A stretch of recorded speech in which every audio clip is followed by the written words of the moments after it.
Hey, good evening, everyone. This is Buffalo Picker, episode 27. And tonight I have as a special guest Flips to Pay the Bills. And also we have Alton Addicted to the Hustle as well. So, panel, go ahead and introduce yourself. All right, we'll start with a newcomer if you want. All right, my name is Bill, Flips to Pay the Bills. I started reselling in February. Needed something to keep my mind busy. My mind runs with me a lot, so I needed something that I could focus on and kind of stumbled into it. Went to an outlet store and picked up a couple things and found out that I could sell them on eBay and kind of went from there. And 6 months later, I love it. I want to go full time. That's my goal. So that's awesome. All right. Well, I guess part of y'all already know me. I'm Alton with Addicted to Hustle. I still hold down a full-time job while I try to teach people on our channel ways to make money in the side hustle, whether it's through the gig economy or reselling. Everyone knows reselling is my passion. So that's why we're here. Let's have fun tonight. All right. And I'm Buffalo Picker. I've been a reseller for almost 3 years. I'm close to 3 years, so I'll be saying 3 years in about another month. And I also am a part-time reseller. I resell on eBay, Amazon. I'm a full-time federal employee and also retired military. Tonight, we just basically going to have an open forum. We're going to talk about the Highway 27, the largest yard sale in the United States. We're going to talk about things that we accomplished during the week and things that we got going on for the weekend. And last but not least, we're going to do show and tell. So if you have any questions for our guests, make sure you put it in the box. If you have any questions for the panel, put it in the box. And I just want to give out some special instructions so that the question doesn't get lost in the riffraff. If you have a question that specifically for me, just put Buffalo Picker on there so I know you're talking to me, and that way I can address that question. So let me just give a quick shout out to the chat room right quick, and then we'll go ahead and get started. So I want to give a shout out to Jennifer Hayes. She's the first one in the room. I appreciate you, Jennifer, for what you do for the channel. We got Larry M. We got Emily Conway. We got the Nurse Flipper. Thank you, Nurse Flipper, for coming through. What Are Sales? Appreciate your continuous support every week. Marie, same as for you. We got Regina. Regina came to the show last week as the first timer. So thank you for returning, Regina. If you got any of those Amazon, eBay questions, make sure you pop it in the chat so that we can help you out. David Carrier, appreciate you coming out on a weekly basis. So I think I got Fat Man the Flipper just popped up. What's up, Alex? Appreciate you, brother. Deals for Day. Okay, what's up? Deals for Dale. She basically started out with me a while back, learning how to do the resale, and she's doing pretty good right now with the resale game. I want to give her a definite shout out. Hopefully I can one day get her on the show and let her talk about her experience as well as a reseller. Flipping Gas, thank y'all for coming out. Flipping Gas was on the show a couple of weeks ago. Very knowledgeable in the resale game. They got a nice story that they told on the show about they having to create a backyard. So it's definitely interesting if you can go back and watch that show. Pittsburgh, appreciate you coming out, brother. So basically tonight we're gonna talk about I don't know if you all familiar with Highway 127 yard sale. Are you all familiar with that? I wasn't until about a month ago. Yeah. Oh, okay. Yeah, I haven't been to that, but I've been doing a lot of research. Glass City, and let me go ahead and mention that so the audience will know. Glass City Pickers actually they're on vacation this week. They're doing a family camping trip, so that's why they're not at the show. And just wanted to let you all know that they they had to take a break. We all need a break. I think that's important for us to know. Yeah. You got to have that break, you know. For sure. And I think in this, it's kind of hard to fit that in sometimes. That's what I'm finding working full time and trying to do this. You'll learn your groove, but as you're starting out reselling, trying to build that momentum, it's really tough. So like you have to either just go ahead and lot you out some time. Says, look, no matter what, until you get your groove going, you got to take care of yourself. Number one, if you don't, you're going to burn out, and that's the worst thing you want to do as a reseller is burn out. Right. So we're gonna get into the Highway 127. I think I read that correctly. I think the nurse Flipper was talking about she had some amazing deals. She found some amazing deals today. I don't know if that in reference to Highway 127 or she just speaking in her location. Want to give a shout out to Sweet Texas Finds. Thank you for coming through. She definitely support the show on a weekly basis as well. So I did a lot of research on it in Glass City and myself. We was planning on trying to go and meet up at the 127 yard sale. But it collided with, they had a clash with their family camping trip. So I kind of put it on the back burner, and I mean, things happen for a reason because I ran across a super deal this week and I just closed it out today. So a lot of the cash flow that I had for this particular trip would have been lost because I mean, this deal was just too great to walk away from. I know you were grinding super hard this week. Oh yeah, for sure, man. I mean, every time I reached out to say what's up or anything, you were busy. Yeah, man, I were, man. I mean, a lot of people was hitting me up, man, and I just, had to let them know, man. I'm in the middle of some major stuff, man, and I'm definitely not complaining because I definitely, grateful that I am in a position to receive those blessings, man. But I was super busy. I was telling you earlier, I had to take me a power nap, man, just to be ready for this show because, I mean, I've been up since 6 o'clock this morning grinding for this deal. And I'm going to talk a little bit about it as we get into things that we accomplished during the week. But before we get there, let's talk a little bit about you. Just introduce you to the audience. And I can just tell the people the little that I know about you, Bill, is that the first I ever heard of you, you introduced yourself to me, telling me that you was that you had came across my my show, and from that point, we have had some sort of communication on a weekly basis since that time, and that been probably 3-4 months ago. Yeah.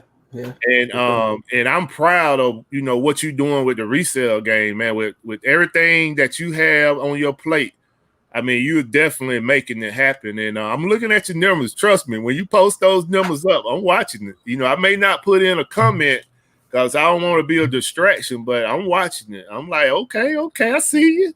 I'm trying now.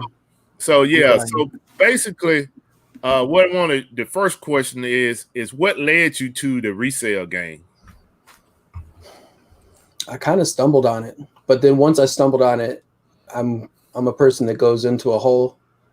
So I started hitting YouTube and, found the normal big channels that everybody stumbles upon, Raleigh Roots and Matt over at Part Time Pickers and all of them. And then it kind of launched out into the community part of it, which I didn't expect at all. I kind of thought it was going to be a cutthroat business where you didn't really have a whole lot of community. And once I started making friends in it, I was in. I love talking to these people. I like having things in common that we can talk about, and even things that aren't in common that people are willing to talk about and just have conversations. I think we've lost that a little bit. So I like having that. Right. So while you since you've been reselling, and I know you selling on eBay and Amazon, right? What some of the good finds you done picked up while you was out there? Like maybe some of the good deals. The best deals I've had have been board games and vintage stuff. The board games, any of the board games, actually one of my show and tell things is one of the board games. Any of the board games that have the figures, the minifigs, anything that you can find with those. I picked up 2 of them one day at a store. Same person probably turned them both in for $6 a piece over at a thrift, and both of them sold for over $100 within 2 weeks. Right. And anytime you can pick those up, pick them up. But those, I really like the board games and that sort of thing because I grew up liking them. So I think we kind of want to push towards our things that we like anyway. So. Right. So when you got into the business, did you actually have capital that you kind of started your business off with, or you just started with things in the house? No, I've got a full-time job and I work full-time and make decent money, and my kids are grown. So I had a little bit of money, but I didn't want to throw very much at it. Right. I put a few $100s in and I wanted to grow it from there. And it's been self-sustaining since then. I haven't had to put too much money into it at all. Okay. I think we get stuff so inexpensive, and once I've started getting better at what I'm buying, what I'm noticing now is that a lot of the stuff that I bought in the first 3 months is still sitting in totes out in my garage, and all the new stuff is selling. So it's just progress, just trying to get progress. Right. Okay. And the community is a big part of that. I've learned a lot from so many people in the community. So many people have helped me and reached out, and it's been really, really nice. It's been good. Okay. So, I'm not going to put you on the hot seat, man. So if there's anything else that you want to, let the audience know that, I didn't ask or you didn't get to speak about, this is time, just, let the people know whatever you want, them to know about you. And then we're just going to keep it moving, keep the show moving. No, I think that, that's about it. I manage a Cadillac dealer parts department, so I've been managing a $250,000 to $300,000 inventory for the last 8 years. So I'm used to the inventory part of it and the business part of it. It's the other stuff that I'm learning. And right. Like I said, you've helped me so much with Amazon. I wasn't going to do Amazon. I had no interest in it until I stumbled across your channel. Right. And it's still very overwhelming. It's very it's a unique animal. It's such a different game than eBay. Oh yeah, definitely. Well, I think I got a pretty good, since he's new into the resell within reason. One of the things, since you're starting out, I would say, and it'd probably be good for the chat to know, is what is the toughest part of reselling that you're witnessing starting out? Like when you're taking that initial couple $100 investment, what is your thing that you would say is the biggest learning curve for you that you could probably help others to know when they're stepping in? Don't think you know everything. Listen to people. Take advice. Even if you don't have to take it all, but at least listen and filter out what doesn't work for you and keep what does. Because there's a lot coming into this game. A lot. There's so much news, so much information. And I think that it's growing even since I just started 6-7 months ago. You're seeing new channels pop up. You're seeing people that are getting bigger and channels that are getting bigger, and you're starting to see all this stuff. And we have a huge unemployment problem right now. So there's going to be a bunch of people coming into the game. And I think that in that we're all just try to learn every day. Right. That's my number one advice. Try to learn every day, whatever you're doing. I do find that tough now after like 15 years of resale, is taking the time to still learn and challenge myself to learn where the market's flowing. So I like that. That's a good one. Yeah, although I'm in a position to give advice to people when they reach out to me, I am still learning, man. This business, it's nobody that knows it all, because it's just too many intersections, to come into whatever platform you're selling on. Amazon intersection is huge. When I think about Amazon, I don't know if anybody ever been to Paris, but they have a huge roundabout by the Champs-Elysees, which is one of the big streets in Paris. And this roundabout has about 12 streets coming into that roundabout. Just imagine that. 12 roads coming into one roundabout. And that's what Amazon kind of remind me of. It's like you can never predict, what's going on with Amazon or have all the answers, for Amazon, because they're coming at you in so many different directions. And I mean, even with the resale game, you can go in so many different directions. It ain't just RA or OA. It ain't just going out and do yard sales. It's so many avenues that you can go into to make money in this business. Before we move forward, let me give a little shout out to the chat, because a lot of more people have came in, and I don't want to miss anyone because I appreciate everybody coming out. Keyline Kisses, thank you for coming out. Richard Murphy, the Devil Dog, thank you for coming out. Blood, Sweat, and Sales, I just spoken to him about an hour ago. That Flipping Family. Yep, that's my buddy. Dragon Value Homes. I think I got everybody. So I just want to put out to the audience, if you have any questions, make sure you just drop it in the chat. I'm gonna start trying to highlight the chat and get it going in here, so that if you got any questions or comments or anything you want to add value to the show, just drop it into the chat room and I'll get you highlighted. So do y'all have any things that you accomplished during the week, coming up to Friday? I think one of my funnest flips for the week was actually a Facebook Marketplace deal. A few videos back at a yard sale, I picked up on a Facebook Marketplace deal. It's funny how a lot of people say, like, buy on Facebook Marketplace, resell on eBay. Well, this was a marketplace to marketplace deal.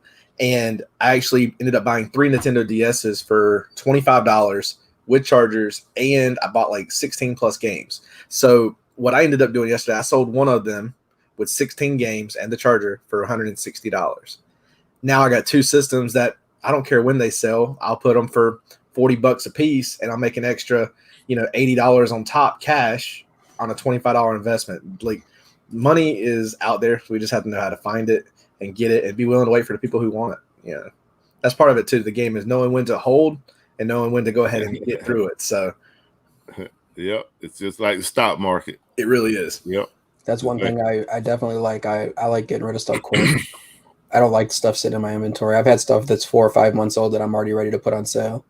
There's an old saying, and a lot of people don't like it. It's where they say, I'd rather make a little bit of money fast than a lot of money slow. I like that idea, but when it comes down to it, let's say if you bought 1,000 items and you can get your money back on the first 100 quickly, let's go ahead and sell them, get our money back, and then you can let your profit margin wait and redo your values that way. So it's just a matter of however you want to proceed with your business. But make as much as you can. Right. I mean, everybody got their own business model. I mean, when I first came to the game, I was on the quick nickel, and then I gradually moved over to the slow dime because I found myself having items that I knew had a lot of value. And once the market, dry out, I was going to be a commodity. So, and I have had quite a few items that I was able to hold, and do the slow dime and really made a nice profit off of.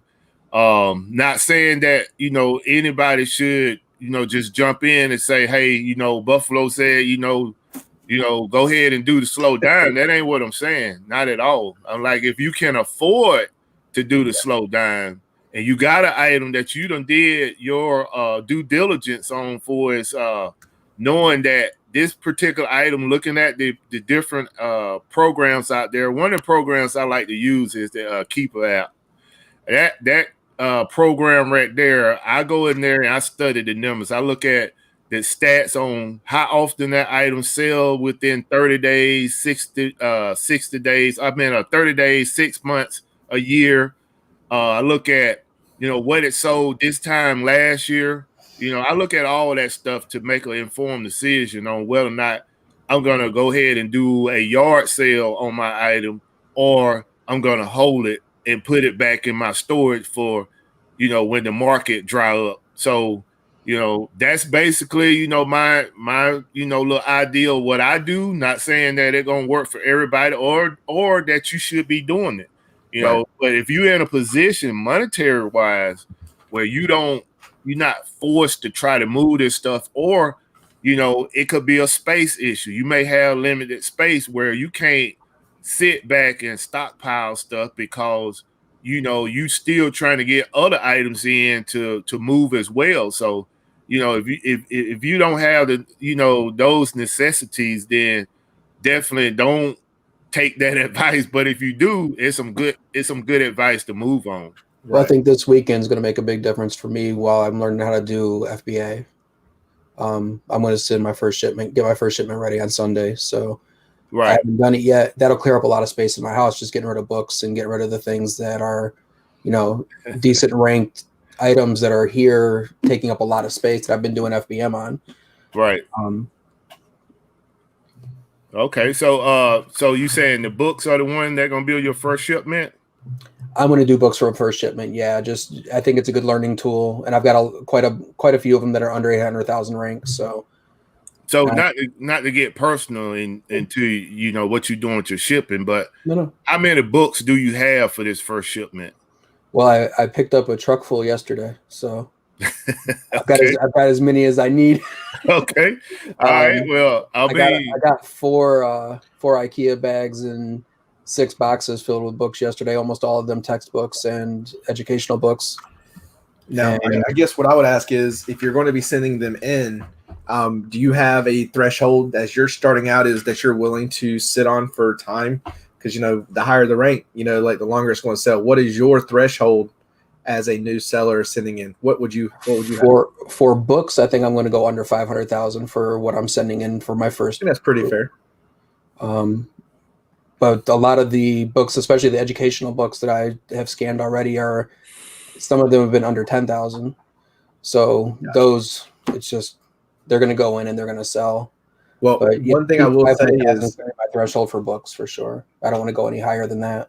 Right. Now, I know, like, with the threshold for books, like, for me, I found starting out on FBM, when I did my FBM back in February, like, if there's a number, like, I don't know, from rank 1 all the way to, like, say 15 to 20,000, that book was actually bringing more on FBM. So that might be something you want to look at and compare both platforms, because FBM is kind of like selling on eBay, except through the structures of Amazon. So you might want to, if you're going to wait on it and you're willing to let them process it, go ahead and let them make your money. But like, that's kind of a piece of advice is don't sleep on your FBM. The really low ones, keep them. Really low ones, because if they're going to sell whether it's FBA or FBM. Okay. So I think that's my biggest. Sure. That was my thing where I was like, well, up to a point, yes, but I want to see. Because I've been doing FBM now for the last 2 months. That's what Buffalo's been helping me with is just getting started. Yep. And I've just been doing a lot of break-even sales, just to get my foot in the door, get some feedback, and get some sales history built up, making $1 here or $1 there. But the first few months are making rough, money. So it's I see myself as an eBay seller right now that's trying to branch out. So right. I mean, you got to go at your own pace, man. I mean, that's some sound advice that Dick to Hustle is putting out there, and that's for anybody in the chat that's thinking about jumping over on the FBA train. But you got to go at the pace that you're comfortable of, because I'm not in your pocket. Nobody's in your pocket. You the only one in your pocket, and you know what you can afford to lose. So my take on that same issue is, you want to basically take your good ranked books and mass ship those things out. Don't piecemeal them. Mass ship them out if you can. And like Alton said, the items that you have that are higher ranked, I would just FBM those things. Because if they're going to sell, they're going to sell, whether it's FBM or FBA, as long as you're competitive with the price. What are sales put a question in there asking me if I ever had an IP complaint. Yep. And the answer is yes. I have had an IP complaint. And basically what I did was comply just because I didn't want the headache. And it was a bogus complaint because the crazy, and I kind of talked about this or probably, I don't know, 6 or 7 shows ago. But the crazy thing about IP complaints with Amazon is if it's the company coming after you, they're gonna reach out to you personally because they're gonna want to know how you got their item. And if you can't explain to them how you got their item, then they're gonna back off. They ain't gonna ask you for no receipts or nothing like that because they pretty much know who's selling their stuff. But individual, just say hypothetically, if myself and Addicted to Hustle is on the same listing, I can put in an IP complaint to Amazon about his product, don't have no clue about where he got his product from. Is he legit or not? I don't have to know that. All I have to do is just put in a complaint to Amazon saying that Addicted to Hustle is selling bootleg products. And what would happen is Amazon would send me an IP telling me that I need to remove that product. So the bottom line was the guy wanted the template all to himself. He didn't want anybody else on the template. It was a Panasonic headset. I only had 3, so I just brought him back, just to kind of make it go away. And basically I sold those items on eBay within a couple of months. So you got to figure out, if you got all your papers in orders. And I think the problem I had with that particular case was I couldn't find the receipt. I bought it from Big Lots and I couldn't find the receipt. So I just chose to bring them back and so the case would go away. But the thing about it is if you got your receipts and that item is listed on your receipts, then by all means fight it. Don't disappear. Like I just had to go back in the shadows because I had no leg to stand on. But if I did, I would have fought it. I have a question about that. A lot of my books that I've been buying, I've been sourcing at like Dollar Tree and that sort of thing. The new books that they have, would you recommend, even though they're new, selling them as used because their receipts do not have proper UPCs on them? Nope. If it's a new book, and you look at, okay, so Amazon break down the conditions. You can go and read verbatim what they consider as new. If your book matches that, send it in as that. Okay. I would not do that. My concern is the receipts. That was you got a few people out here that will try to play the system. If they want to try to steal your book or, be dirty, that's why a lot of people, like a lot of big resellers in the Amazon game, they don't like giving out their store name because they know that you got other people that envy them. And what they'll do is play those dirty games, order something and say, oh, this is not as described. They say it was new, but it's used, but they done took the item and damaged it, and then they trying to hit you up on your performance.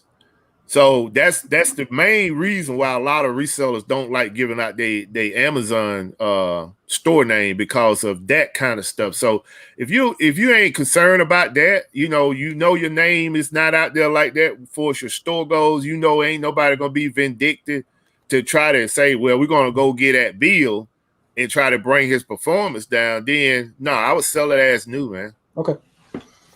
I was concerned about the receipt issues. Yeah, as long as the condition. I don't think I've ever really had any receipt issues when it comes to the book or like if you're clear to sell it. Like for me, like I found, I don't know, in that that dumpster diver video that we all know now I found like almost 300 books in the dumpster. They were all brand new. Well, of course, most of them were new, but there might have been one little teeny little like corner nick or whatever. So I decided to do used, like good condition, and was competitive on the price. And I found that it actually moved faster than the new book.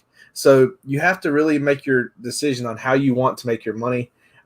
Is it worth the new price? You got to look at the sales rank. If it ain't worth the new price, go used and do like new or good condition, because people are going to buy a used book for cheaper than buying the new one. If it's just something they're going to do a quick read, just look at the sales rank. I think that's your biggest tell for, hey, it's brand new. Yeah. Like I'll give an instance with IP claim. I actually had one. My very first one came through last week, and I sold a AT&T old Bell South AT&T, the little white phones. It was still brand new, sealed in its plastic, like you would buy like from an old Radio Shack. And I sold it. I paid $3.99 for it. I sold that thing for like $24, and it was going great. And then all of a sudden, the day it sold, the next day I got an IP claim. And I'm like, that's kind of odd. But the day that it was sold and submitted, the day I sold it was the day someone else reported me that I was selling a product that I shouldn't be on, but yet I was cleared to do it. So when I just had to message Amazon and be like, because they want to know, like, hey, why are you getting this claim? You just have to respond saying, I purchased this. It was brand new, sealed, just as if you got it from the store, and work with them and just be honest. I think that's the biggest part of it is don't lie about where you're getting your product. I mean, you will get people out there that will try to dominate the template. You got some people. I mean, this is the crazy thing about Amazon, and I mean, most people in this chat that is selling on Amazon can contest to this. You got people on Amazon just because they are hell bent on controlling that particular template, they will make 50 cents on an item you could easily make $10 on. Yep. So I mean, it's just a different beast over there, man. You just got people that are very adamant about things, and if they feel like they created the template, in their mind, they own the template, So, and basically the way Amazon got it set up is if that template is open and you got an item that you'll approve to sell on, you can list it on that template, But some people don't think like that. They think they own the template, This isn't like your eBay listing when someone steals your photos. Right. Right. I mean, it's there. So, but yeah, I wouldn't, if your books are new and they meet those criteria that Amazon have listed for new, used, and like new and all that stuff, man, sell it as it applies, Exactly. Yeah, because it's you don't want to take money off the table. That money, you're being honest, like Alton say, you're being honest about the description of your item. Go ahead and sell it. Don't worry about the receipt. I mean, I have sold, and I'm not bragging or trying to hype myself up. I'm just saying that I have sold last year. I had 178,000 in sales at the end of the year, and I didn't get no IP claim. Some of those items I didn't have a receipt for because I bought stuff from people that had new stuff, and I also bought some things from stores that don't list your item on the receipt.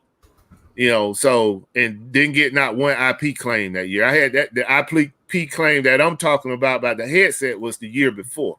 And it was just one, so I wouldn't put too much energy into that, man. Focus more on getting your product to Amazon. I think if you focus on, like what he said, getting your product there, right? But if you focus on listing it correctly the first time, it's going to go a long way in the future of how you're selling. So like describe your product as it is. Don't hold out. Just say, here's exactly the description. Don't hold back any of that. You need to be upfront with it all, especially when you're doing Amazon, because Amazon they'll tear you down if you're dishonest. I will tell you. Do you guys take pictures of used items? Yeah. Say again now? You guys take pictures of used items? Like what now? I noticed whenever you're listing a used item, there's places that you can take pictures. So do you guys take the pictures? You can request. You're gonna have to request to submit your photos. Oh, okay. Because most of the I put it like this right here, it's pretty much no unique item on Amazon. Yeah. If you got a used item, basically let's just we're gonna pick an item. Just say the VCR player, with the dual heads. If you got one of those, you go to the used items for that particular item. And whatever you see in that photo, that's what you need to have. You know, if they got the manual, if they got a VHS tape, the cards, you got to have all that stuff as well. You know, so you can't just say, okay, well, this used and I'm missing the remote, so I'm gonna send it. Nah, it don't work like that. Whatever you see in that photo, that's what you got to send. All right. So you ain't got to get in depth with the photo. They know it's used. So that's the biggest difference between eBay and Amazon that I'm finding is that in eBay you control it and in Amazon they control it. Yeah, Amazon, I mean, that's the biggest difference. I mean, not to cut you off, Bill, but I preach that all the time, man. I had to learn that the hard way. Amazon gonna let you know as a seller that these are our customers, not yours. Yep. You're just a third-party seller that we allow to sell on our platform. And we can get rid of you, and we'll get 5 more replacements. You know what I'm saying? So and they will too. I mean, there's so many people selling every single day. So like I said, when you list, make sure you're listing accurately, because when you don't, it looks bad on you. And then guess what? It looks bad on Amazon, and Amazon will not like it. Yeah, Amazon is if you know anything about Jeff Bezos, man, and his thought process when it comes to business, the customer is always right. And he pushed that down from people on his staff all the way to the reseller. So if you trying to take shortcuts on Amazon, you might as well stay at eBay, because you're not going to last long. They got the rules, and you got to play by their rules. And if you don't, they will let you know by putting you off the platform. You know, so Amazon is great for revenue. I mean, I have not been on a platform that can match the revenue that I made on Amazon. But I can tell you this right here: when it comes to their rules, their policies, they don't play with that stuff. That's an easy way to get kicked off the platform. It's not doing or not being in compliance with the way they want you to do business as a seller. I just got a super chat from Richard Murphy, Devil Dog. I speak about this dude because, I mean, this guy right here is a mentor for me. He's basically at a level where I'm trying to get to. And if you don't know about Devil Dog Treasures, Devil Dog Treasure Hunter, you need to go and watch his YouTube channel. This guy put out a lot of gems about liquidations and wholesaling.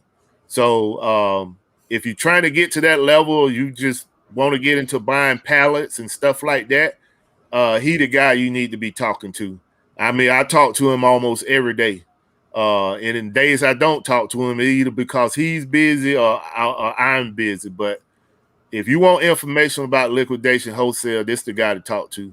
I mean, he's hard to catch up with, but I'm pretty sure, you know, if you hit him up on Instagram, he have a personal assistant. So somebody get back with you. I want to give a shout out to Clay Cans. Thank you for coming through. Who we got here? I can't even go with that one. Ooh, Ach, Koch. I don't know who that is, but I thank you for coming out. If anybody can pronounce that, man, let me know, man. But yeah, I want to thank y'all for coming out in chat, supporting the channel. David Carrier is a big time Amazon seller as well. See what he got going on here. Hey, if y'all see any questions that pop up in the chat, man, I'm struggling over here with my contacts. I saw one a long time ago. It was part of the very beginning of the chat. Was, if we want to revisit later, was how do we avoid the burnout? Again, I think that was one from Flipping Gals, and I know that's a very important one. I know we talked earlier is avoiding that burnout, because if you do it wrong on Amazon, you will get burnout. Like if you're struggling, like again, I started through the process and it was an uphill climb, and I will tell you, I'm glad I'm here, but you could get burnout easily if your mindset's not right. If you're coming from eBay to Amazon, it's a different animal, a different monster. You got to be willing to feed the beast a little bit constantly. So yeah, I would say too, man, you got to have outlets. You got to have people. You can't I'm sorry. You can't do this. You can't do Amazon in the shadows. You can do eBay in the shadows. You can't do Amazon in the shadows. It is too much things going on with Amazon where you will literally burn out in a couple of months if you're not talking to people, like-minded people that are doing the same thing that you're doing. You know, I tried to stay in the shadows, and I found out that, you know, trying to stay in the shadows wasn't helping me at all. I mean, I was doing pretty good in eBay, but once I came out of, Amazon, but once I came out of the shadows and started connecting, I went to a meeting here in Atlanta where they had a meetup meeting for Amazon resellers. And when I went to that meeting, everybody had all these questions that I just been pondering in my head, you know, running into the wall instead of just coming out the shadows and saying, hey, can somebody else help me? You know, once I came out the shadows, man, it just took a whole lot of weight off of my shoulders, man, that I once found out coming out of the shadows that the questions that I had, people already had answers to. All I had to do is just open up and start talking to people, you know, and that's what I did. And once I did that, it was like, you know, you're talking to different people, you tossing things amongst each other, and it's like, you know, now you got a community like what we are in now, where I'm constantly talking to people. It's like I love what I do, first off, and secondly, I can't get burnt out because I'm constantly talking to people, and I get gratification when somebody hit me up and say, hey, Buffalo, I'm at the store, I got an item for, you know, $15 and it's ranked this. Do you think it's a good buy? I mean, that's an easy question for me, you know, and then I can help them and make them feel better and make a good purchase. I mean, that's gratification for me. So to me, I guess I can say, you know, once I'm almost like Bill, is once I found a community that I could relate with, I mean, the burnout thing was over. But when I was trying to do it on my own and stay in the shadows and, you know, hide and, you know, I can't tell nobody this, I can't tell nobody that. I mean, that stuff can become a burden. Yeah, man, I'll be honest. I don't need reselling. I like reselling. Right. Well, that means you're doing it for I like the people. I like the people. That's been way more for me than the reselling itself. You know, just reaching out and checking on people whenever I feel like they need it, or somebody reaching out and checking on me, or answering a question, or somebody answering my question. You know, I really didn't expect that. Right. I really didn't expect that. I thought it was going to be a lot of everybody for themselves, because there's a scarcity mindset that some people have that is just so destructive. And it's like, if somebody buys yours, they're never going to buy mine. It doesn't make any sense. There's too many people.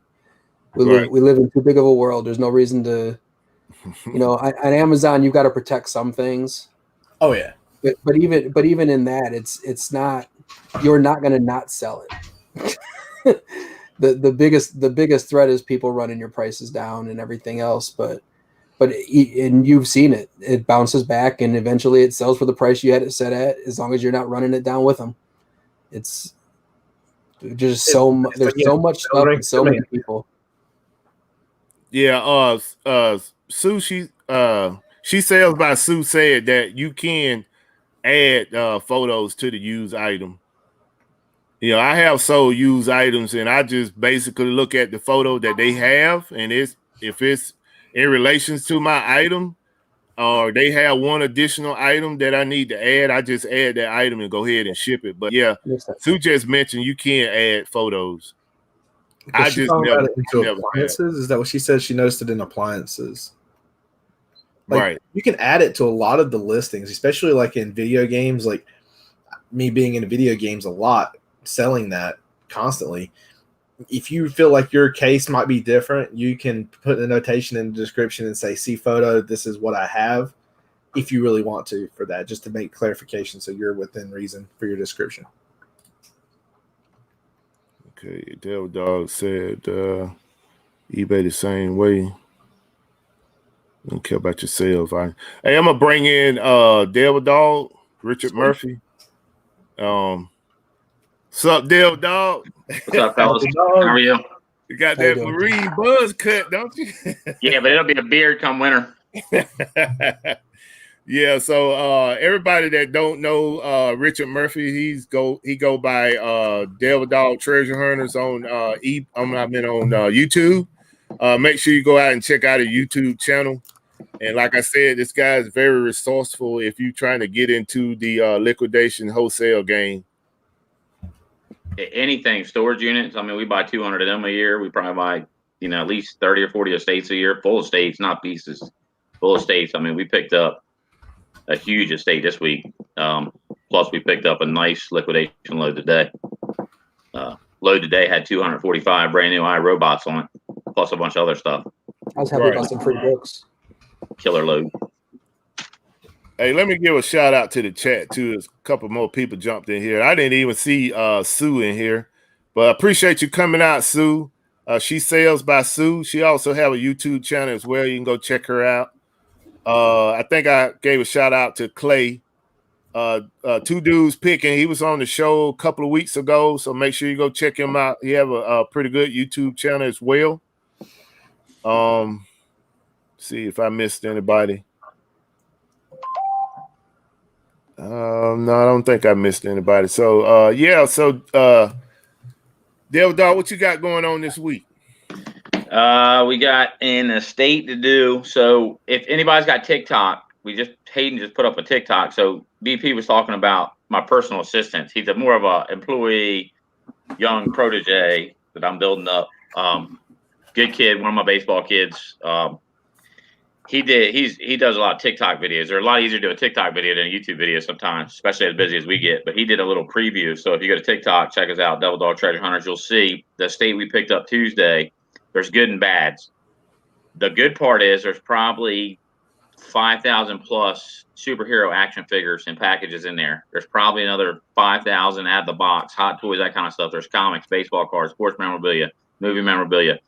The bad part of it is the guy had passed away, is what it was. And the bad part is he was a hoarder of not just that stuff, but he was also a hoarder of cats. So I think there was like 42 cats in the house at one time.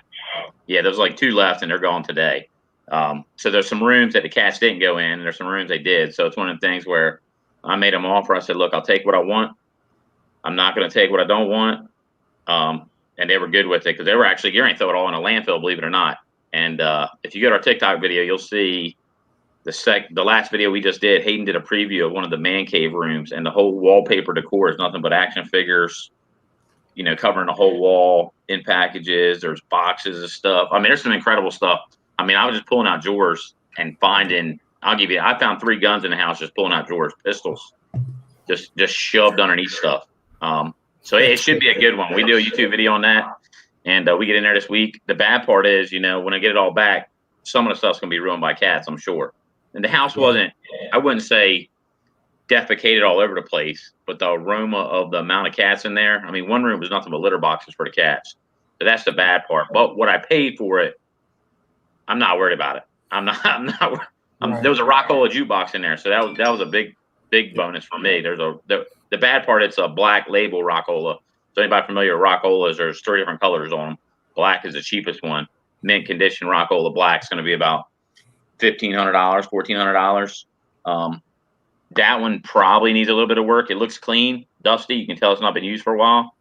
I couldn't get it to power up, but that could be something simple. What I'm hoping for is the battery didn't leak on the control module on it, because if it is, it becomes like a $600 repair.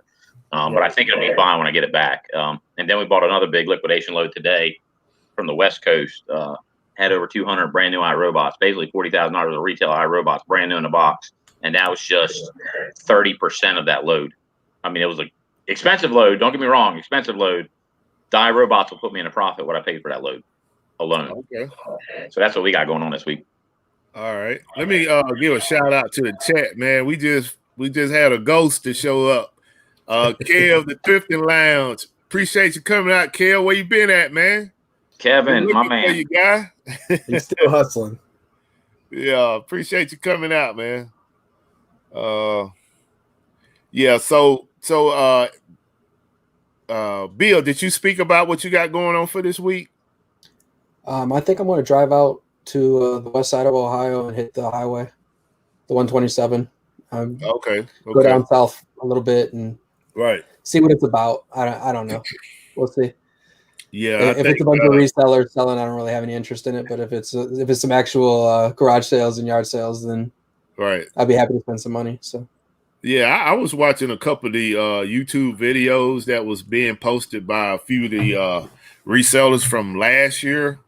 And that's basically what they talked about, man. It was like they stayed out of the limelight and tried to hit the little off roads and go to those sales because they found that those was like true yard sales, and the ones that was in the spotlights was actually resellers trying to, gouge you for a good profit. right. Yeah, I think I'm not 100% sure on myself yet for his if I'm going to try to go, because the start of the Highway 127 is probably about an hour and a half from me. And based off of what I just did today, I got a lot of work, man. I don't even know if I should be going to get anything else. I'm kind of the same way. Not money wise, but no, man. I know, man. My third car garage is packed, man, from this haul I did today. You know, there's plenty of storage units you can put it in. Make your money work. Make your money work for you, man. I mean, if you're going to move it and inventory, you don't know when inventory is going to be there. I'm greedy. I'll take it when I get it. Yeah, I agree. I agree 100%, man. I agree 100%. I mean, I'm thinking about it. I'm gonna talk to the wife and see if she want to ride up there. If she don't, I probably may just go ahead and stay home and work, because I have a lot of work ahead of me. I'm a one man show, man. So, you know, I'm not fortunate to have a staff, man. It's expensive. You get a staff. I ain't cheap. I can tell you that. Can I give a shout out to a YouTuber? Oh yeah, for sure. Man, I'm like a background stalker on a lot of YouTube pages. Like, I'll get in there and I'll pop and watch some videos when I get some time. Right. Tesla Picker is stepping up his game. I saw his video today. He got him a eBay place now. So I mean, that was pretty cool to see him go from his house to go to that. I mean, I like seeing stuff like that. It motivates me to step up my game. Yeah, David's great. I watch his channel every time he puts up a video. I watch his channel. He got him a little space. The only bad part is that space, and I didn't comment, is he's on the second floor. So that's a lot of. It looked like it's on the second floor. So it looked like a lot of up and down steps. Oh, I still got to he run about 5 miles a day or something like that. So he got it. Yep. Get kids to work. Yeah, I definitely check out Tesla Picker. He's frequent my show as well. A lot of times he be letting me know he's watching from work, because of my time when my show is on, he's normally at work. But we definitely support each other's channel. So for me, I can say this week has been probably the busiest week I had since March. I made a deal. I got a Facebook marketplace deal, which I'm actually, once we finish this show, I'm going to go ahead and finish editing. And what I've been doing, because I've been getting some Instagram messages from people saying, hey, you got monetized, then you just disappeared, huh? You ain't making no more video, huh? I'm making them. I'm just trying to stockpile them so I can just release them at different times. But this particular deal, the guy wanted $2,500, and of course, I wasn't making no deal like that over the internet. I had to go actually, put boots on the ground and see exactly what I was getting for that amount of money. And I'm going to be honest and tell you that I went there last night, and we've been working on this deal for about six days, trying to figure out, happy medium for the price.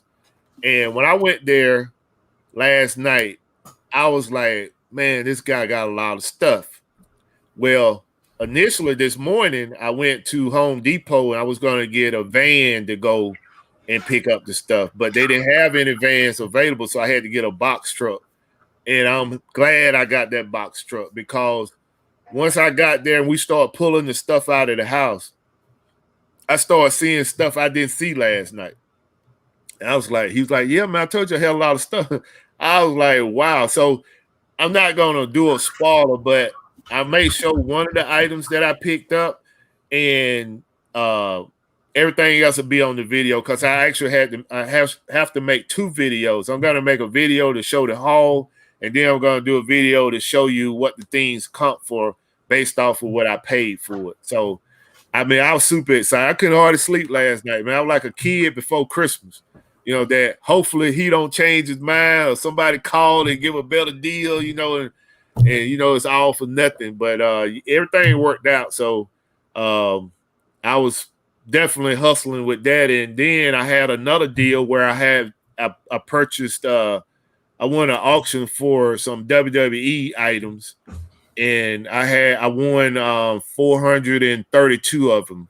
So I have those out in the garage, processing those because I want to ship them on Monday to Amazon. But those one-off, if you can find a one-off item out there, and those are the best with good rank, you know, to ship to Amazon. So that's been my little eventful week. Can't hardly talk, get dry mouth. But yeah, I definitely had a good week. You know, just got to move it now. So everybody, like for this weekend.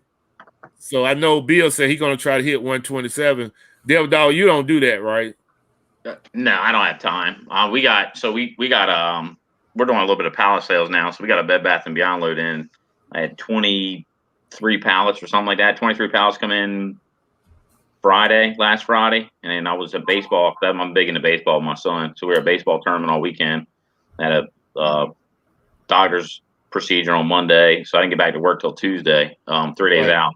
We started selling this week, and I've sold all but 5 or 6 of them. And I got like 20 people coming in tomorrow trying to battle it out for the 5 or 6. It's funny because on Marketplace, there was no Bed Bath & Beyond stuff.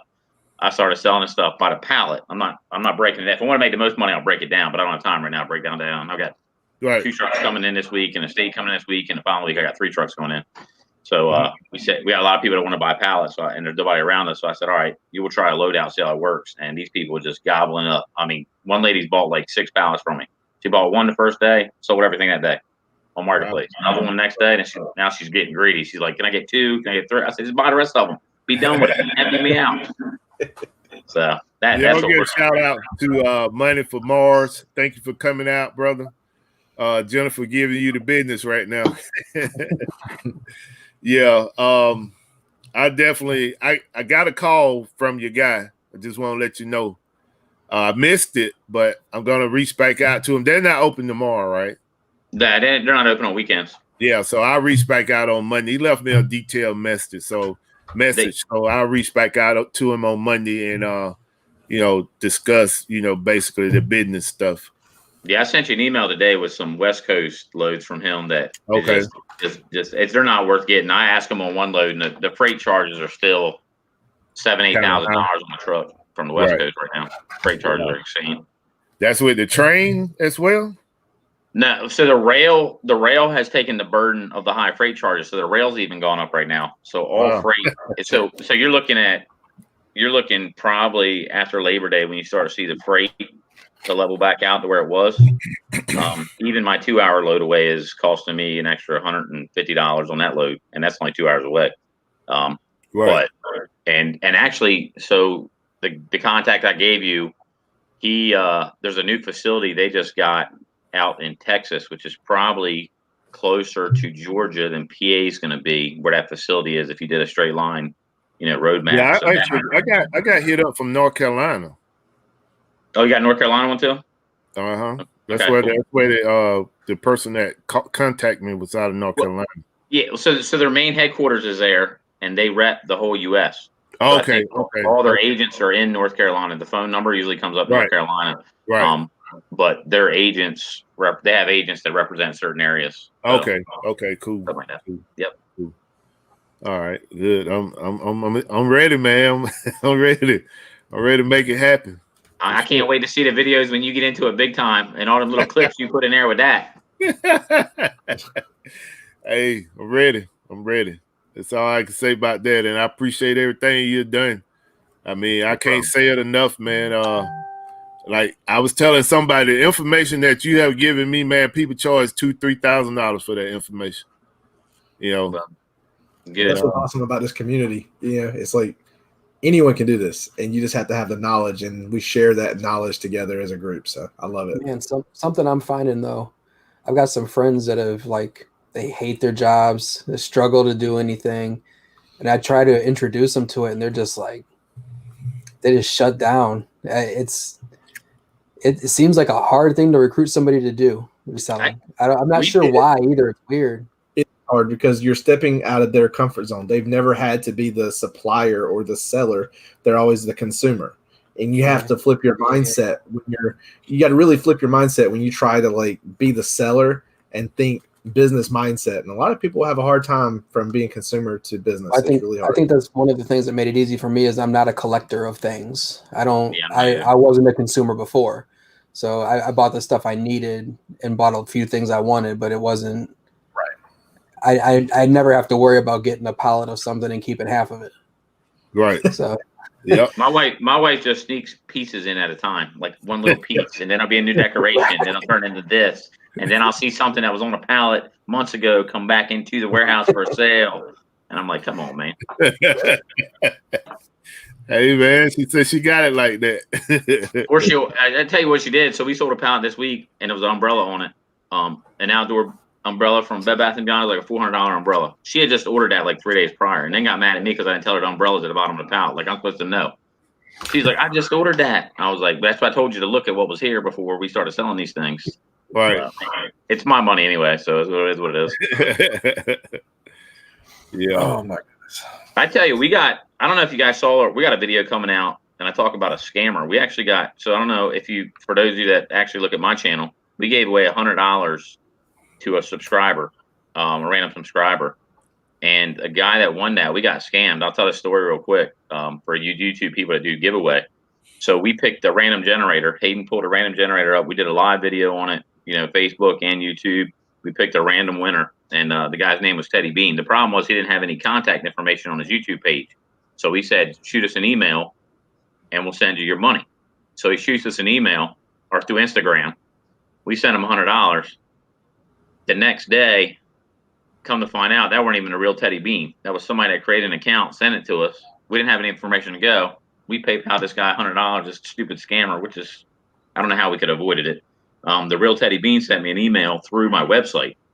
And it's like, look, man, I've been scammed, or, so we wound up sending him. So we got scammed out of $100 this week, So you got to be, I figured I had to avoid that next time, but man, I can't believe some scumbag scammer. Yeah, they out there for sure. I hope he chokes on that $100 bill when he's eating it. Yeah,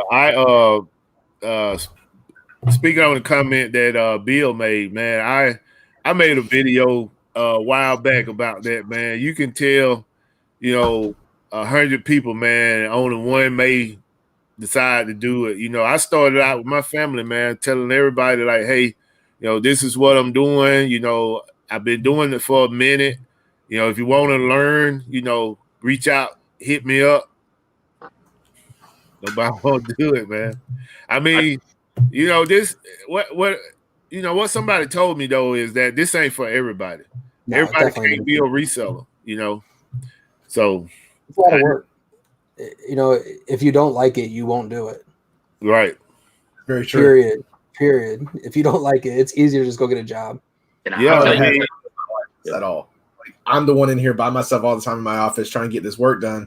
Yep. She enjoys being spoiled by the hustles that we have, but she admits it. But at the same time, she's not the one that has this addiction, this passion, this whatever it is that gets us into the resale market. Like it's definitely for you, not everyone. You know what I mean? I basically was able to turn, my whole life I played RPGs and played a lot of video games and stuff like that, and turning that treasure hunt, that hit that you get from playing the games, that's reselling. You pick up something for $3 and sell it for $100. It's that same hit, except now it's not play money. Now it's real money. And right. I'll tell you what, I got twins that just turned 14 last weekend, a boy and a girl, and my daughter's been helping me the most for probably the last 5 years, and she is probably one of my best salesmen. She can go on eBay and do all my shipping. She can pull orders. She can turn $20 into.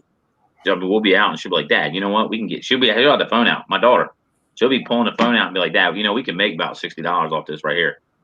Good. Or she'll buy some. She'll buy something and bring it in. I mean, she's a hustler. So if you got kids, I mean, you can tell them they can work at McDonald's, they can work at a restaurant and get beat up all through high school, or you can show them the ropes. And believe it or not, my daughter, when she turns 16, she's probably going to have that brand new Jeep she wants, the money she's made and saved and everything else. And she's made it all on her own. I mean, working the last 5 years, you know. And I wish I had started this whenever my kids were young. You know, my kids are adults now, and they're living their lives and doing their thing. But if I could have taught them this when they were growing up, even if you don't do it as a job, as a career, just being able to turn $20 into $100 when you need it, that's powerful. I tell my 18-year-old, he goes to college next week. I said, look, when you're broke at college, don't call me. You know how to make money. Go do it. You know how to do it. I've taught you I've taught you everything you know. So go do it. You know, so it's you know, I mean, the good part about this business, if you got a family, you can bring your family into this business. And I don't know how many businesses you can spend as much time with your family. I mean, my wife's in there every day with me. I mean, not necessarily in the same room because we'll kill each other. We're like opposite animals trying to, like a hyena and an elephant, you know, trying to eat each other. But, you know, the kids and everything else, I mean, we do our sales, and, you know, my family, my mom, my mother-in-law, even though sometimes I want to strangle her, you know, everybody's involved in some aspect of this business, and which is great. So I spend a lot of time with it. And that's what's good about this business is you can't go to work from 9 to 5 or 8 to 4 or whatever you work and bring your family with you every day. But this business provides that opportunity too. So, you know, you can make money, spend more time with your family. If you like your family, if you don't like your family, don't bring them into your business. But if you enjoy hanging out with your family, I mean, and from a bigger business aspect, when customers or the state you go to look at, maybe you're looking at a state you're going to buy or a deal you're going to buy, and you roll up with your kid that's knowledgeable, and your kid throws some knowledge out there on a deal, and that person's like, oh my goodness, you know, and you get deals. I get deals like that all the time. We call you because you're a veteran, or because we love that your family is part of this business. One of the two. It's always one of the two. Right. Two. So that, you know, I feel like I'm very lucky because I want to go full time, and I live in a place where everything's cheap. My cost of living is really low where I live. I live in Northeast Ohio, and you know, I pay half what my friend pays for a 1-bedroom apartment to have a full house with a garage. You know, it's so the comparisons, it's so much different depending on where you live as to what you can do. But I want to go full time by the end of the year. I don't want to play. I want to learn. How far are you from Toledo, Bill? A couple hours. Oh, okay. Yeah. Got to link y'all up, man, with Glass City Pickers, because they right there in Toledo. So how about Worcester, Ohio? Are you close to there? Probably about the same, couple hours.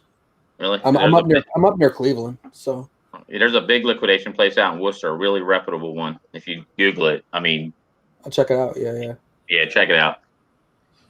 I think Jeremy Hale when he say check it out, you better check it out, man. Yeah. I threw out the town. It's easy to find. That's about all you're going to get thrown out here. But Worcester, Ohio, I'll put that out there. Hey, what are sales? If you wanna contact me, man, hit me up on Instagram, and then from Instagram we probably can exchange phone numbers if you like, man. That's the best way to reach me. I mean, if I don't reply back right away, I will reply back. So just hit me up on Instagram. Yeah, man. I'm telling you, I'm just like spinning my wheels right now. If I had a Corvette, I'll just be burning tires in place right now, because that's just how ready I am to move on to this liquidation game. And it's like, you know, I'm getting hell of advice from Devil Dog, and all I got to do now is just go ahead and pull the trigger on this building. So I got a little bit more homework I got to do on this building next week, And probably shortly after that, once I get the answers to the questions I have, I'm probably gonna go ahead and pull the trigger on this building and just leap out on faith. I mean, I think that I have I know I have a proven veteran in my corner. So that's pretty much all I need now. Not just that though, you've got the work ethic for it. Oh, Right. Having somebody have your back means nothing if you don't do the work. Oh yeah, for sure. Yeah. So the You gotta so put the- that work in, man. That's for sure. So I'll give everybody that in the chat that may not know how I started. I started this business about 9 years ago out of my garage. Literally, I was in the Marine Corps 10 years. I got out. I worked for 2 different companies. Both companies went under. Not that I ran, but I was a manager for both companies. Real estate market was one of them. Crashed. A winery. They decided they wanted to bring me in one day and offer me half of what I was making because they couldn't afford to pay me what they were paying me. And I started this basically on a 6-month trial period. I was getting unemployment, got severance pay. And you fast forward 9-10 years later, I mean, and my keys were basically, you've got to have the drive. You've got to, when you see someone that is doing something really good, your goal should be to get above them, to work hard in an honest way to get above them. So work ethic, drive, it takes a little bit of luck though. Don't get me wrong. I mean, to take a next step, it's going to take some luck. You're going to have to get some hits. You're going to get burnt. When you get burnt, don't look at it as, oh man, this business sucks. Look at it as, I can never put a price on that education I just learned with that mistake. Right. And, that's why we learn history, right? So we don't repeat our mistakes. So as long as you don't repeat your mistakes, take that as an educational college course you just learned. I mean, for me, I learned a $14,000 education course on a storage unit one time, a $14,000 storage unit I bought as a food bank. I mean, that was a big pill to swallow at the time, but I could have easily just thrown my hat in the ring and, turned around. I'm gonna tell you one thing that you told me that resonated with me is that you said the possibilities of having that warehouse is endless. And my brain just started just churning, man. It's like, I can do this, I can do this, I can do this, I can do this, I can do this. Different things that I could do if I had the space.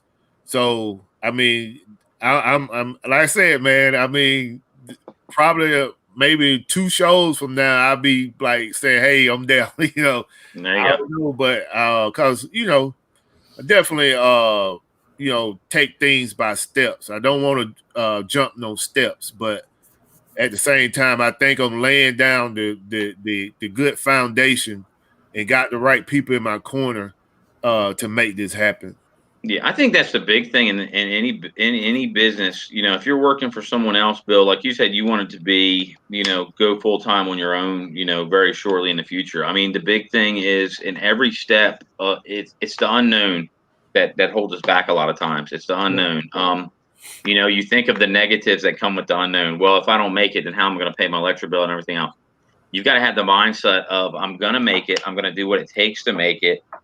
And that's all it is, Hey, and That's it, man. I got a phrase up here on my board. I can't afford to fail. That's my motivation. Is I can't afford to fail. I was a dad at 16. I married the mom. We were together for a long time. We raised our kids. There is no fail. I've already succeeded. So what I'm trying to do now is do something for me. I've lived my whole life helping, making sure my kids were good, making sure she was good, making sure we were all good. And now I just want to do something that I'm not making somebody else rich. Right. I don't want to be rich. It's not my goal. My goal is to be comfortable and to be doing something I want to do instead of something I have to do. That's it. That's what I want. So I mean, every what BP was talking about with getting a warehouse, and open up possibilities. I mean, that's just part of growing with the business. I mean, and just elaborate what only said, we were talking, I said, look, bigger can be a good thing. You might look at something and be like, it's 1,000 square foot. I only need 500 square foot. Okay. Yeah. Well, what can you do with 1,000 square foot that you can't do with 500 square foot? What can you do with 6,000 square foot that you can't do with 3? What possibilities open up then for you?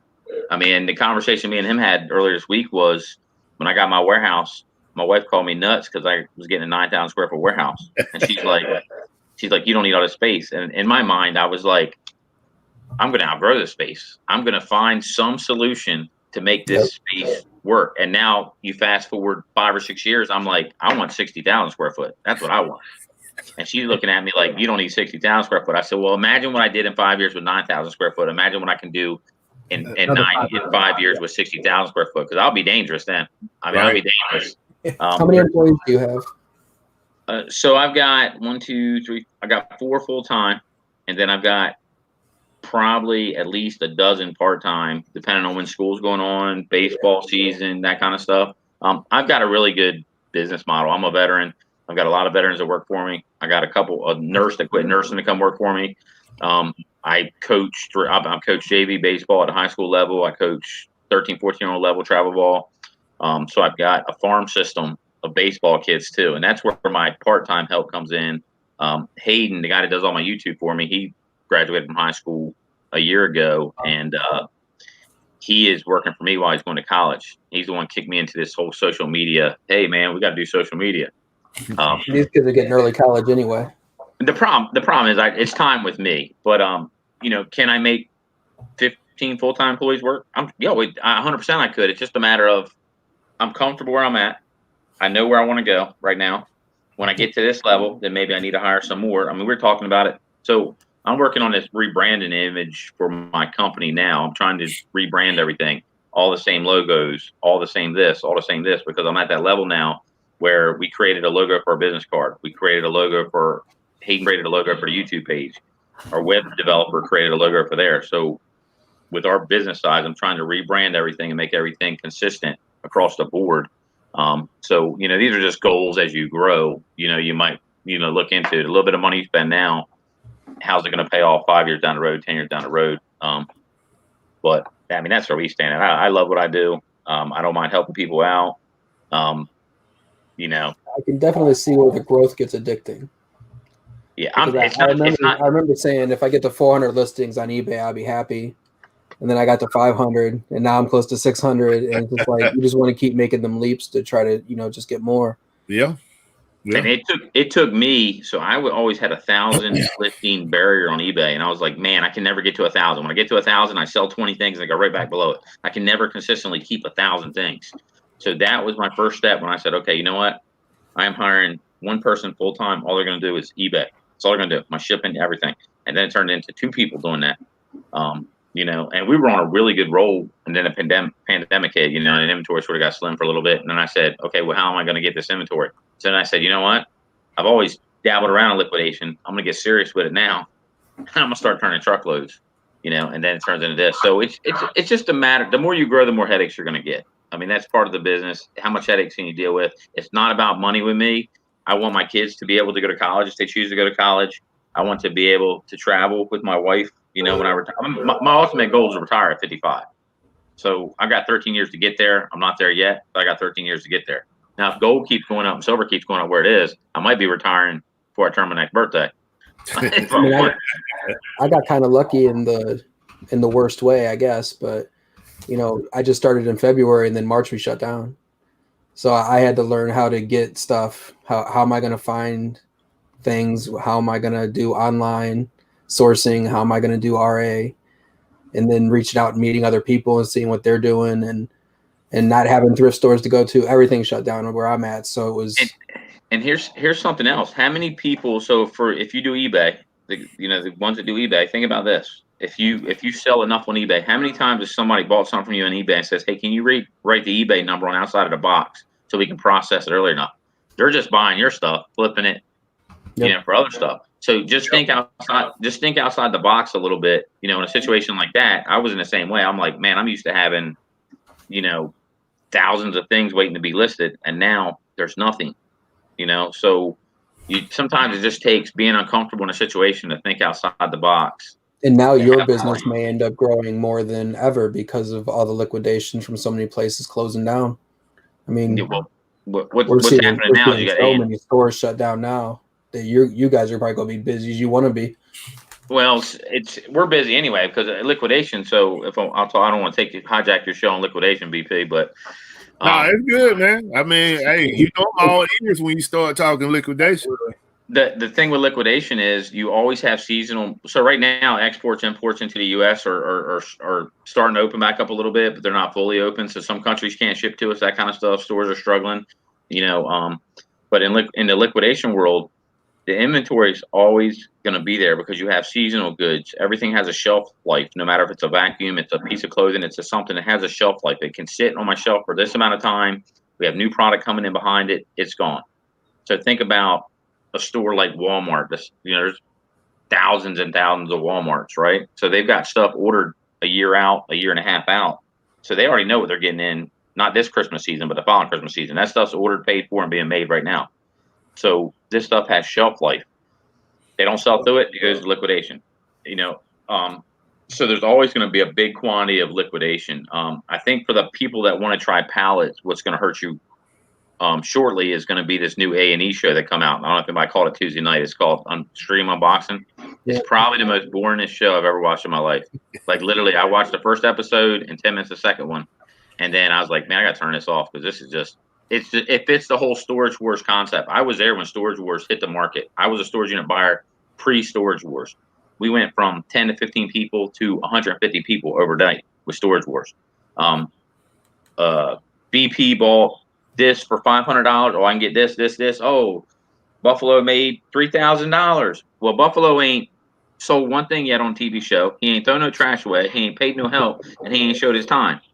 So BP ain't make nothing. It's reality TV. Nobody wants to see my $26,000 a year trash bill when I'm doing storage units on the volume that I usually do.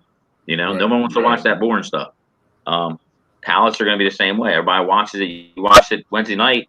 That guy bought the 3 pallets of toys. The 3 places they named on that liquidation show are probably the last 3 places any real liquidation buyer will tell you to buy from. They're auction formats. Any main contract holder does not want them loads. So the way liquidation works is you have these big contract holders. They have first dibs of every single liquidation load. They'll take however many they want to take. The rest of it filters down the channel. The last line of that channel is these auction platform liquidation places that auction a pallet of this, a pallet of that, a truckload of this. That stuff other brokers have passed up because that's the bottom of the barrel stuff. Can you make money on pallets through that? Yes, you can. At the same time, why wouldn't you buy better merchandise at the most direct source you can get to? Cut all the heads off the middleman all the way up and deal as directly as you can. You're not going to be able to deal with the department store yourself because you ain't going to be able to take 600 truckloads a month or whatever they require. But deal with the top dog of that dragon to get the best price, the most quality merchandise. I mean, and I'll give you an example. I'm not going to say the YouTuber's name, but there's a YouTuber that will be on that show next week that I think somebody mentioned they live near him or something earlier in the show, Chad or somewhere.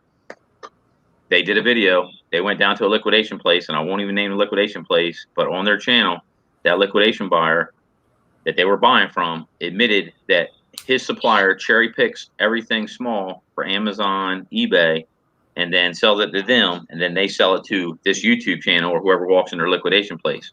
And I posted a comment in their comment, being very nice. Why would you ever spend your money with someone who cherry picks their stuff? Why? And the response they gave was, well, everyone's got a different market. Well, my market is not to buy cherry pick products. If you want to make money in this game, it's not to buy cherry pick products. If you're picking through an estate and you're the first one there, that's great. If you're getting a good deal. But why are you going to buy from someone that openly admits that anything small or good for online has already been cherry picked before it even comes to him for him to sell to you? It makes no sense to me. That's what's kind of strange to me about bulk, how bulk got so big. Whenever they own a company that cherry picks. They got their own online site that they sell from, so they're already taking the best stuff off every pallet that they get.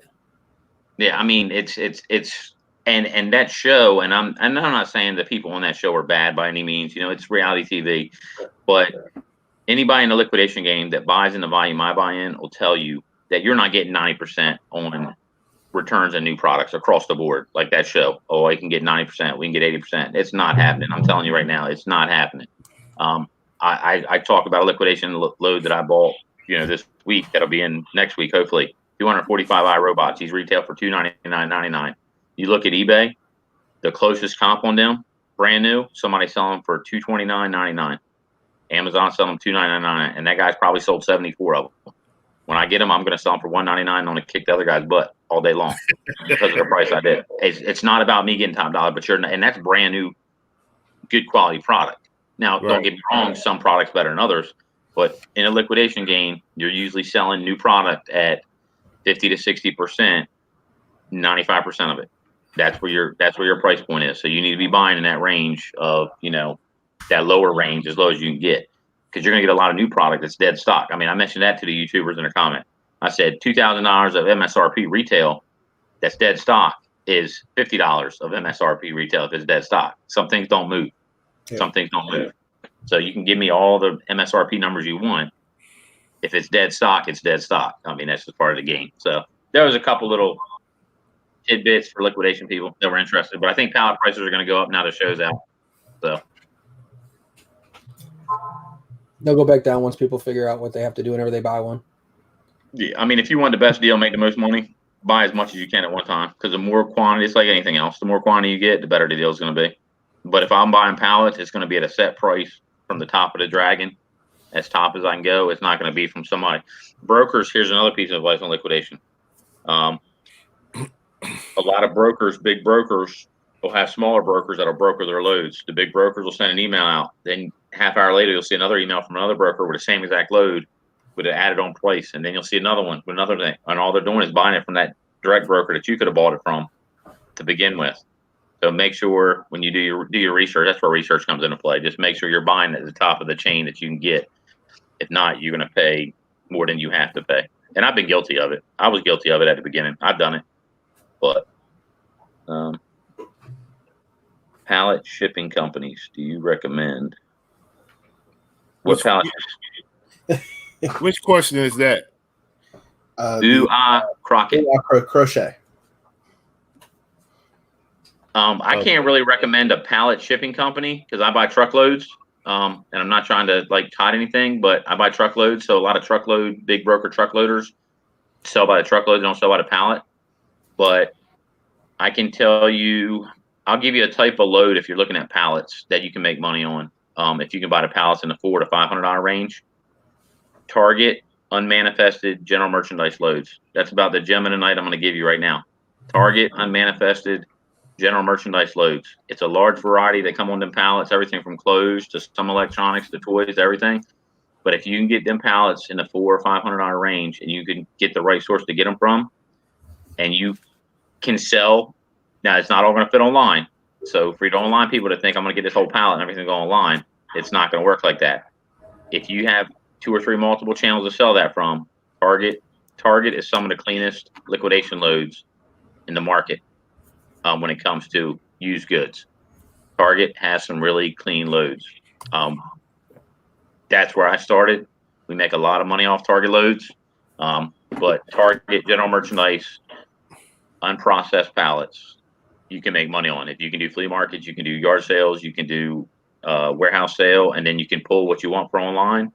You got 3 or 4 places to sell that stuff, $400 to $500 a pallet. You can make money. The problem is it comes in when you have shipping sometimes. So people get shipping pallets. Sometimes it costs you $250 to ship a pallet. Always ask if it's 2 or 3 pallets I order, how much is, because the shipping a lot of time on 2 and 3 pallets is the same as 1 pallet. It's usually a certain amount of pallet spaces is when that next charge goes up. Because they try to fill loads. So there's another gem. I'm just dropping stuff all over the place tonight. But hey, are we still doing the show on Sunday? Or that been put on pause? Hayden's leaving for South Carolina tonight. So, and he didn't work today. Okay. So I would. That's on. As far as I know, it's on pause because nothing was ever brought to my attention. Okay, cool. Tell Hayden I said thanks for the follow up. That boy's got his mind. He goes on vacation more than any person I know. I mean, it's retarded. It's crazy. Hey, he's young, man. He's young. He's getting a COVID test before he comes back to work. My wife's already laid the law down to him. He's going to South Carolina. He's getting tested. He's going to a hot zone now. Hot zone. That's actually talking about South Carolina and pallets. A lot of y'all probably watched Josh Harry Tornado and some of the stuff that he's been doing with the Goodwill pallets. Now, not everyone's doing a lot of that stuff, right? So I actually went up to one last week and the manager actually reached out to me today. I missed this call, so I got a call back. And they're actually going to be doing, if you ask your Goodwills, they got so much backstock, kind of like with you, that they can't really work. So they're having to just auction off these pallets or let them go $40, $50 pallet. So I'm actually in the works now trying to get a few pallets or taking my truck out, empty a pallet, come home, do another one. And we're going to be kind of doing some of that stuff too. And just learning from this community. It's amazing. Things you've dropped in this thing tonight about the truckloads. I'm definitely going to be interested in that probably 6 months to a year from now. Because guess what? My father's retired. We're going to be repurposing his giant building that he has for his mechanic warehouse. So we're going to be redoing that. So that's kind of a cool thing to maybe step him into with that, because he enjoys a lot of the truckload stuff. Yeah, I can't speak on Goodwill loads. I've seen a couple YouTube videos of them. That's not my cup of tea. What I see on the videos, I'm like, I wouldn't do it. It's not for me, but for someone starting off. Oh, yeah, that's what I mean. It's a good venture to start. $50 a pallet, $100 a pallet. I mean, if you see someone selling, I'll tell everybody one more little trick. If you see somebody selling Amazon pallets, Target pallets, Walmart pallets, Bed Bath & Beyond pallets, it doesn't matter what kind of pallet it is. I don't care. For like $300 or less, it's probably been cherry picked. I'll tell you that right now. It's probably been cherry picked. I mean, Target unmanifested pallets are usually going to run you $500 to $600 a pallet, and they're usually about 6-7 foot tall, and they're not cherry picked. But if someone is selling pallets from major department stores for $300 or less, I guarantee you 9 out of 10 times, either the person don't know what they're doing and just likes losing money, or they've been cherry picked by somebody above them, and they're selling them at that cost. And that there's a pallet place in that pallet place I was talking about. I mean, he admitted on camera on this people's YouTube channel. And when he did that, I'm like, my God, anybody with a little bit of brains can figure this out, because it drove me. I mean, and he disclosed it. So if you buy it after someone says that, that's on you. But my light bulb would go off if I ran into a Amazon pallet and somebody says I'm selling Amazon pallets for $300. I mean, my light bulb would just fly right out of my head. I mean, I would be done. I would do an about face for you military guys, and I'd be about face right out of that space. So yeah. So we try to respect people's time on this show. Although Dale Dog came in here and dropped some nuclear bombs in here on that liquidation, which I appreciate definitely. And hopefully that information helps some people out in the chat. I've seen a lot of questions being popped up, and pretty much I tried to highlight most of them. But I think everything that you put out there was covered in some of the questions that was asked. So definitely appreciate it. So we're gonna move on into the show and tell portion of the show. If you have something to show, and we normally like to start out with our special guest. So, Bill, if you have something to show, you go ahead and pull it up, and I'll blow you up on the screen. Well, that's what we were talking about earlier with board games. If you can find any of these board games where you've got the minifigures, pick them up. Most of them, especially if you can get them for $5 to $10 range. Let me see that again, Bill. This one here. Okay. This one here is a first edition of the game, and I got it at a Goodwill for $3.95. The first edition sells for about $65. I'm gonna hold on to it until it sells for $65. That's what I'm talking about. But any of those games with the minifigures, they're not aimed at kids. So if you can get them and you can get, you can go through them and make sure all the pieces are there and take the time to do it. I picked up 2 of them for $6 a piece and sold them for over $100 a piece. You can make good money doing it. The big thing is just make sure it's all there, because you're not selling it to a kid to play with and an adult's going to find out. So go through, get some parts lists, and make sure that everything is in the box whenever you sell it. Right. But that's my recommendation for sure. Okay. That's the only item you had? I picked up this as well at a yard sale, which I got to be honest, I don't know if I ever went to a yard sale before I started reselling. And I didn't go to a yard sale until last week after reselling.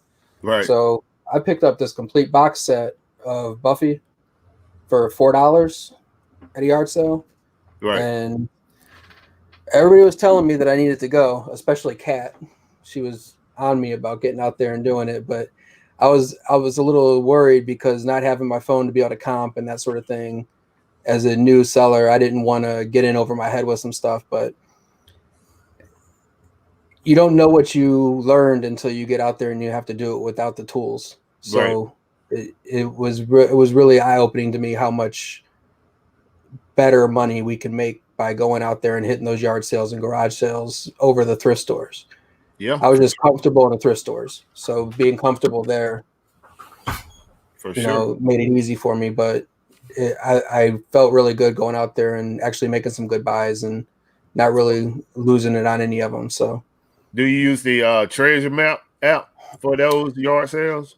Yeah, but in my area, the Treasure Map is not real good. I ended up using the Facebook app. Okay. Yeah, there was a lot more information on there, and I just had to write the stuff out and then just use MapQuest and go through it. Marketplace? Yeah, Marketplace. Right. Okay.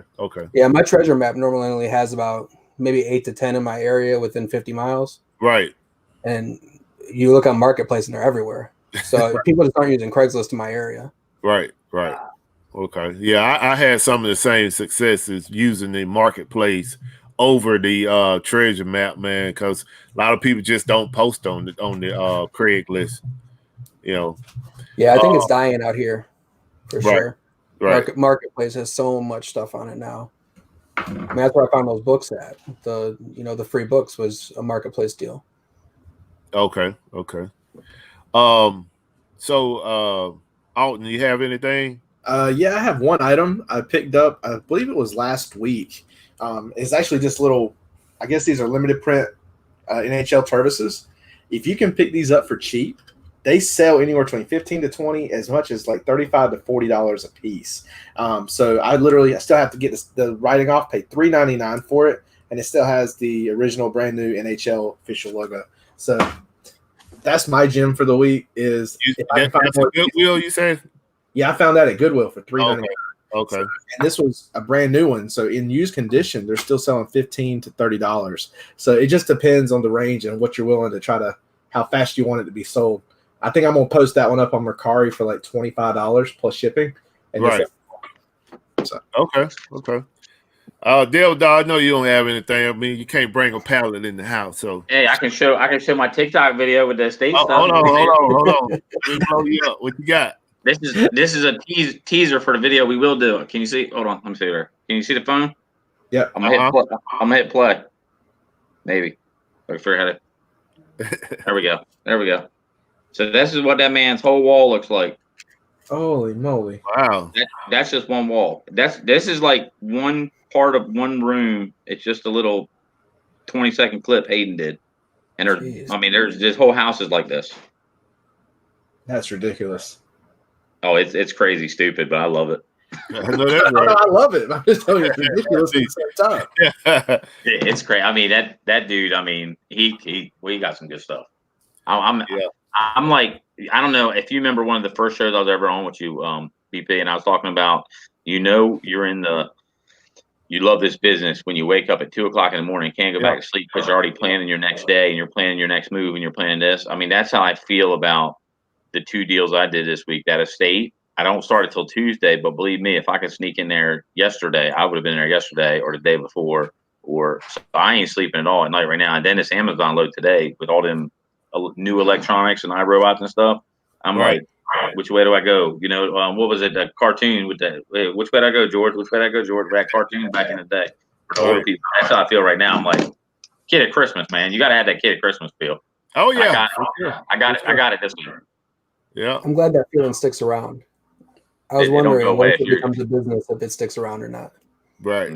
I mean, that's how I was last night, man. I was like a kid before Christmas, like just trying to rush for Friday to come. So, but yeah, the yard sales. I have 2 items. Just a second. Oh, I had to go in top secret mode.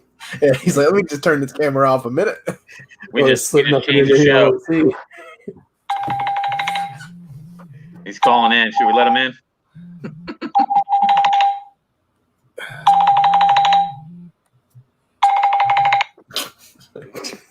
I mean, Glass City Pickers, man. They know my show going on, man. Lee. So this is one of the items that I picked up today. Oh, Star Wars. That's a good piece. That vintage set. This item right here, I picked up 31. This was 31 of these was in the toy set. And this gonna pay for the whole deal. Now, this is only 1/4 of the items that I picked up in that deal to that toy deal today.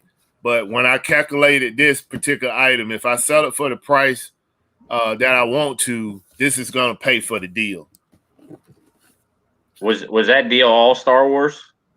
No, it was basically it was Star Wars, some Jordan, new in the box tennis shoes, some Nikes. What else I had? Monopoly games, Avengers figures. I mean, they had everything, man. Anything that you can walk in Walmart toy section and find, they had it. That's good. And well, this right here is from another deal, but you know I had to bring this out, deal, dog. Yeah, Bear Wang Barbies. Hey, if you find this right here, you know you got money. I mean, that's all I can say about it. Hey, anybody that want a deal in Barbies, if you can get your hand on these, you got. I would say you got some gold in Barbie. So, just want to tell Alton, if your dad want to come at the Barbie King, come on. All right. I'll let him know because I think that was funny when we found all them Barbies, and he's like, "You need to tell BP that we're coming for that title." And I'd be like, "Oh my god!" He's like, "Them two were having fun." Hey, yeah. I showed about 10 people that I'm friends with pictures of BP and asked them, "What do you think he specializes in?" Barbies is probably their last response. I'm gonna make a post, and it's gonna be like the Instagram post, and this was like, "Could you guess that he's the Barbie King?" Hey man, I'm trying to wait to August the 16th to see what Amazon is gonna do about this performance index, and if I'm on the right side of that BS they got going on, then all these Barbies are gonna be packed and chipped. So I'm definitely gonna do a video about that because, like I said, I got a ton of those things that are in pristine condition and ready to go. I'm gonna find a deal. I'm gonna find a deal one day, and I said it a couple times. I'm gonna find a deal one day where I call you up, and be like, "Look, I just found 3 track trailers of Barbie. What's your address?" Exactly. And then Glass City Picker's probably gonna be like, "Oh, don't forget about us,because they said, oh yeah, for sure. We'll split it up. I'll send the loads 2 different directions." Hey, that's what they were saying when I got those 432 WWE figures. Hey man, pack up some and ship them this way. You know, like, okay, I got you. Yep. But yeah, so we're gonna go ahead and bring this show to a close. If you got anything to plug, go ahead and plug it now. And if you got anything, coming up in the future, or you want to plug your shows or your Instagram, YouTube channel, go ahead and plug it. And then we're going to go ahead and close it out.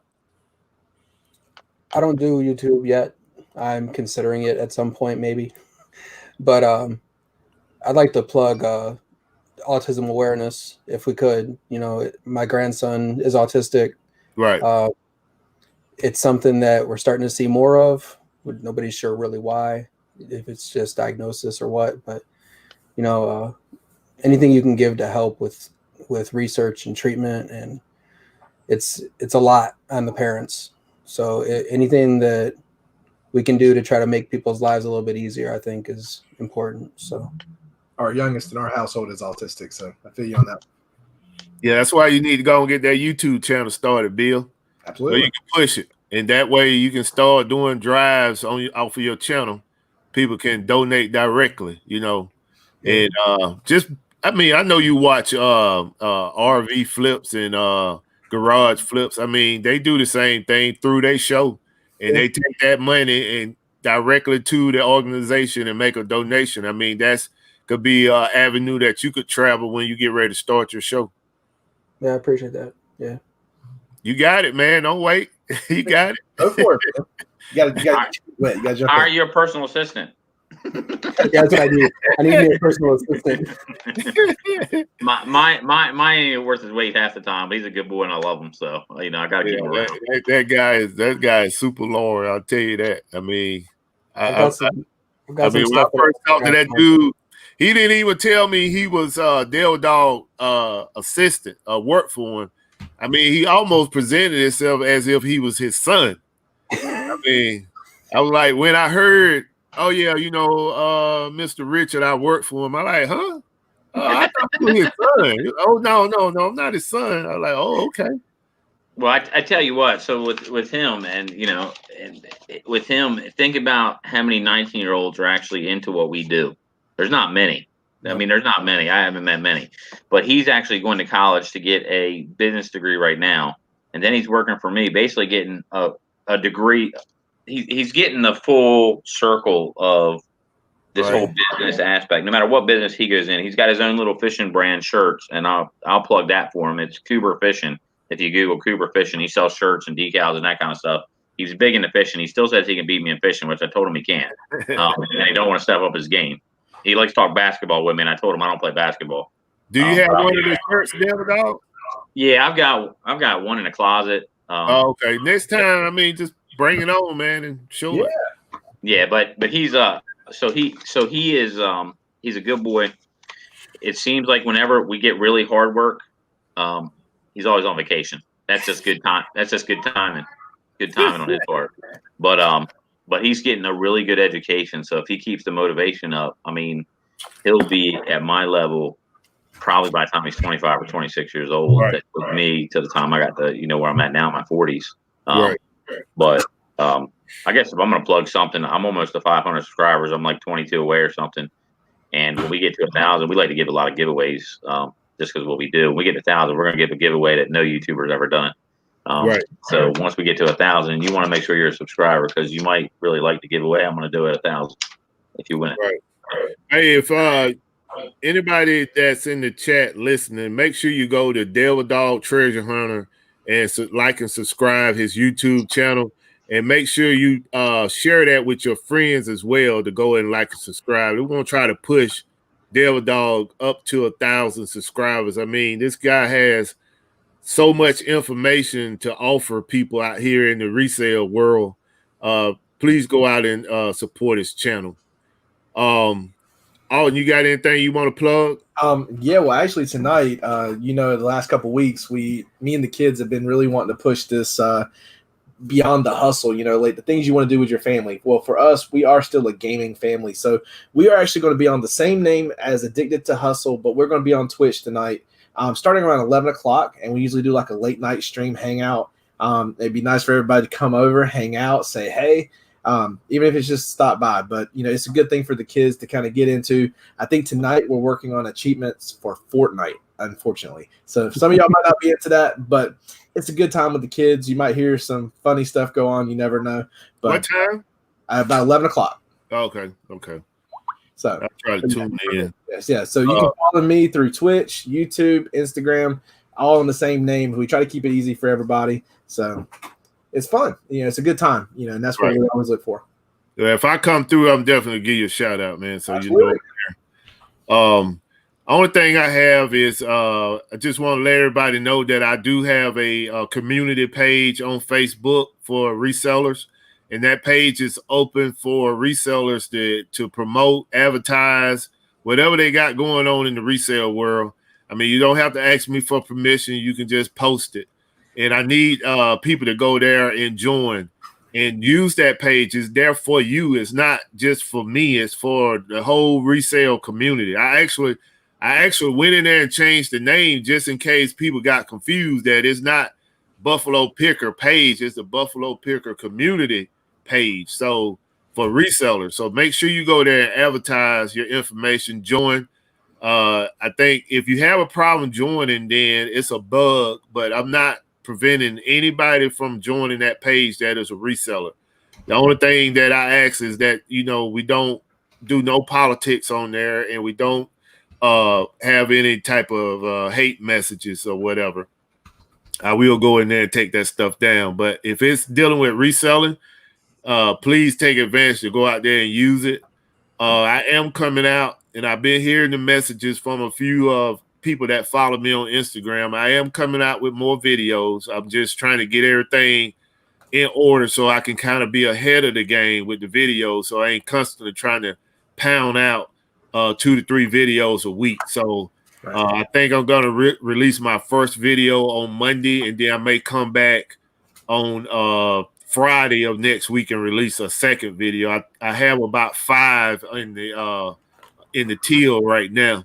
So, but other than that, I appreciate everyone coming out on a continuous basis to support the show.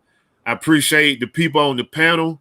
Dale Dog, I mean, the guy bring it every time he come on to the show. I wish I could have him every week, but I know he's busy.